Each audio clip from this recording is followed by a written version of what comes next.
Presiden Prabowo Subianto yang baru saja dilantik langsung bergerak cepat dalam menangani kasus korupsi di tanah air. Belum genap sebulan menjabat, Presiden Prabowo bersama jajaran penegak hukum telah berhasil mengungkap puluhan kasus korupsi yang melibatkan berbagai pihak.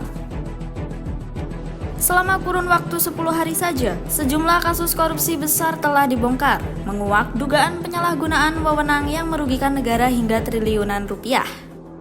Mari kita lihat beberapa kasus mencolok yang terungkap. Yang pertama, kasus dugaan korupsi ekspor CPO.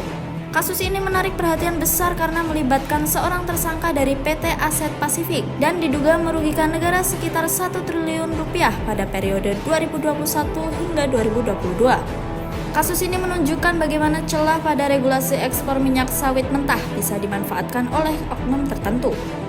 Kasus berikutnya, korupsi dana desa dan proyek infrastruktur. Kasus korupsi dana desa ini terjadi di Kecamatan Air Besi, Kabupaten Bengkulu Utara, di mana 2 orang tersangka diduga menyelewengkan dana hingga mencapai kerugian sebesar 780 juta rupiah. Sementara itu, pada proyek Tol Padang Pekanbaru, ada 6 tersangka yang diduga telah menyebabkan kerugian negara sebesar 27 miliar rupiah. Infrastruktur yang seharusnya dibangun untuk kesejahteraan rakyat justru dimanfaatkan oleh oknum-oknum tertentu untuk memperkaya diri sendiri. Selanjutnya, ada kasus Ronald Tanur yang melibatkan 3 hakim di Pengadilan Negeri Surabaya yang terjaring operasi tangkap tangan atau OOT. Mereka diduga menerima suap terkait pembebasan kasus yang menimpa Ronald Tanur. Hal ini mengingatkan kita betapa seriusnya masalah suap dan jual beli perkara yang bisa menghancurkan keadilan di negeri ini.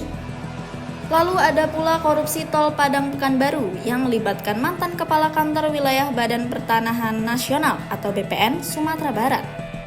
Kasus ini juga berkaitan dengan pengadaan lahan yang diatur dalam proyek Tol Padang Pekanbaru dan telah menjerat beberapa oknum. Di Kalimantan Barat, kasus korupsi jembatan timbang di Pontianak juga berhasil dibongkar dengan 4 tersangka yang telah resmi ditahan pada 21 Oktober 2024. Proyek ini menyebabkan kerugian negara sebesar 1,4 miliar rupiah akibat penyalahgunaan anggaran dalam pembangunan gedung jembatan timbang. Terakhir, muncul juga dugaan korupsi yang melibatkan mantan Menteri Perdagangan, Tom Lembong, dalam kasus impor gula.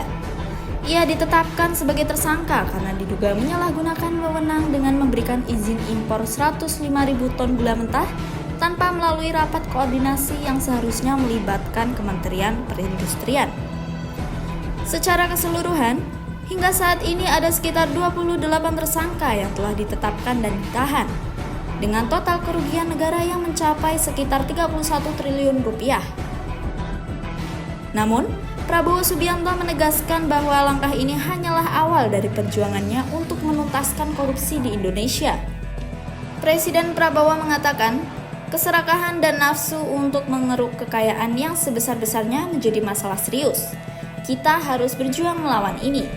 Lewat pernyataan tersebut, ia menunjukkan komitmennya untuk terus memperketat pengawasan dan menegakkan hukum dengan tegas.